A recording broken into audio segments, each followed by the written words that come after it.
Cancelamento é algo que sempre existiu na nossa vida. O cancelamento nada mais é do que o gelinho, mas agora de uma forma mais elaborada, porque o gelinho, ele é uma relação daquele sujeito que fica sem falar com o outro, que ignora o outro, que dá ao outro um certo desprezo para que esse outro faça o seu desejo, realize aquilo que ele quer que faça.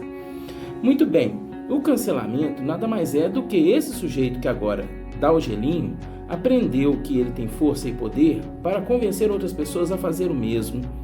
Então exclui essa pessoa que não faz as coisas do jeito que ela quer que faça. Não entraremos aqui no mérito de certo ou errado, mas a questão dessa relação.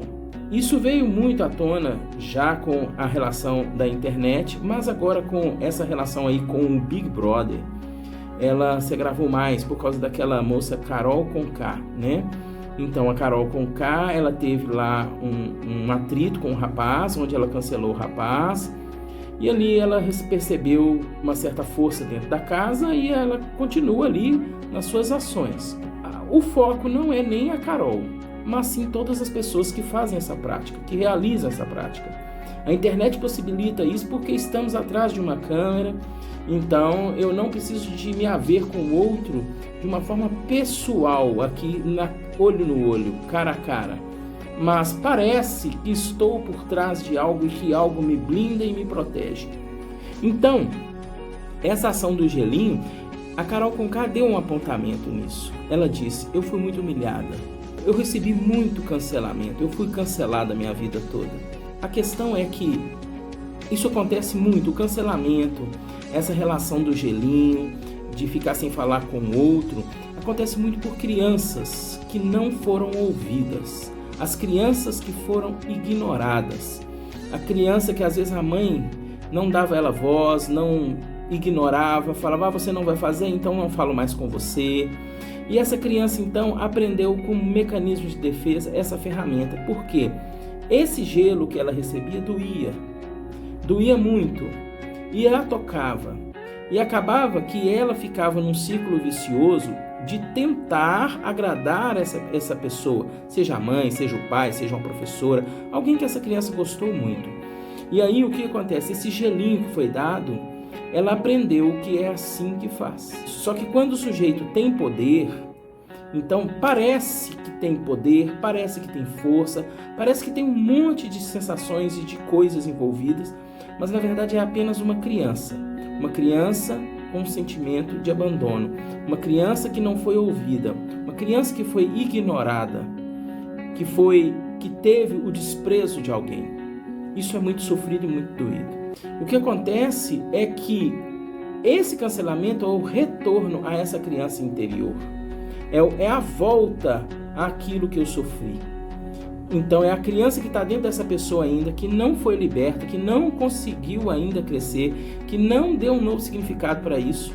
Ela agora repete isso, porque a maioria das coisas que fazemos são repetições mesmo. O que mais me assusta é quando eu vejo profissionais, né, do ramo da saúde, aí, mental, né, pessoas que trabalham com essa relação aí, psicólogos, psicanalistas, terapeutas, que começam a pegar essa moça e começam a pegar uma carona nisso tudo e traçar ali um perfil de personalidade ou um diagnóstico apontando a moça em si. E aí o que acontece é que isso é muito terrível, muito cruel, né? Nós, psicanalistas, não trabalhamos dessa forma. Primeiro que o psicanalista ele não aponta diagnóstico, ele não faz nenhum diagnóstico. O diagnóstico em si, ele tem apenas uma função, seja na psicologia ou na psiquiatria, e é o que eu digo muito, às vezes a pessoa me liga e fala assim: nossa, eu estou muito triste, eu descobri que eu sou borderline, ou descobri que eu sou bipolar, ou o médico falou que eu estou com depressão. E aí a pergunta que eu faço é: você viveu até hoje assim? Você conseguiu viver? E a pessoa diz: sim. Então o que mudou? O diagnóstico não é um rótulo. O diagnóstico ele tem uma finalidade, é para que o médico consiga saber como tratar, é para que o médico consiga saber que medicação fazer, é para que o profissional da terapia, seja o psicólogo, o psicanalista, o terapeuta em si, ele consiga saber qual é a trilha, qual é o caminho que ele vai seguir para que ele possa tratar essa demanda. Então o diagnóstico, ele não é um rótulo.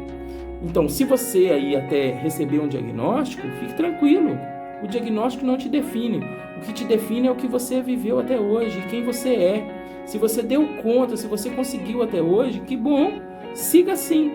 A verdade é que agora o médico, de posse de um diagnóstico, vai poder te dar alguma medicação ou seguir em alguma abordagem que vai te fazer a sua vida ser melhor. É só para isso. Não é um rótulo para você. Não é a fulana de tal borderline ou nem o fulano de tal depressivo. Você continua sendo você mesmo. Então viva, siga. E isso me assusta, porque a psicanálise não se atém ao diagnóstico. A psicanálise se atém à relação e à demanda. As demandas inconscientes que empurram o sujeito para essa repetição. Então, como psicanalista, o que podemos ver? Podemos ver duas crianças. Duas crianças que sofrem experiências e sintomas que vão se repetir para que se defenda daquele sentimento que teve na infância.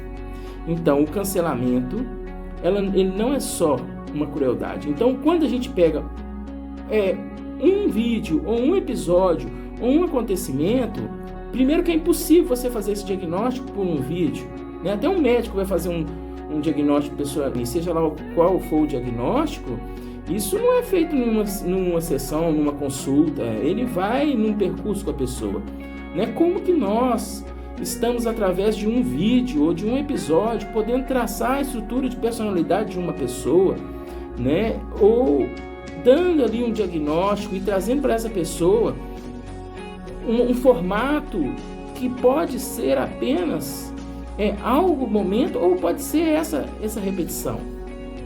A verdade é que cada um de nós temos um pouco de narcisismo, né? Cada um de nós temos um pouco desse olhar narcísico, né? Então, eu não posso acusar uma pessoa de narcísica. Ela é narcísica. Não, às vezes é um personagem. A gente precisa de sentar com essa pessoa e ter um percurso com ela para a gente poder entender a realidade dessa pessoa. E aí, o que acontece é o seguinte, que essa moça agora, ela está sofrendo com isso porque as pessoas estão cancelando ela também, né? Então, o nosso olhar pela psicanálise é que não se pode falar que ela é isso ou que ela é aquilo, mas que precisamos entender qual é a sua vivência, né? Como que foi que se deu isso? Nós, como profissionais, eu acho difícil, complicado e posso dizer até leviano você apontar uma estrutura ou um diagnóstico assim. A psicanálise não trabalha com isso. A psicanálise tira o sujeito de um lugar, né? Tira esse sujeito dessa situação, desse lugar, levando para outro. Com certeza gera um desconforto, gera um sofrimento, esse deslocamento, essa saída desse lugar, esse deslocamento, mas é o que vai fazer o sujeito entender e dar um novo significado para aquilo que aconteceu com ele ou com ela. Então, espero que esse vídeo te ajude a ter um olhar diferenciado para as causas, né? Que a gente possa olhar com mais amor, ter um olhar mais caridoso, mais compreensivo com o outro. Grande abraço para vocês e até mais.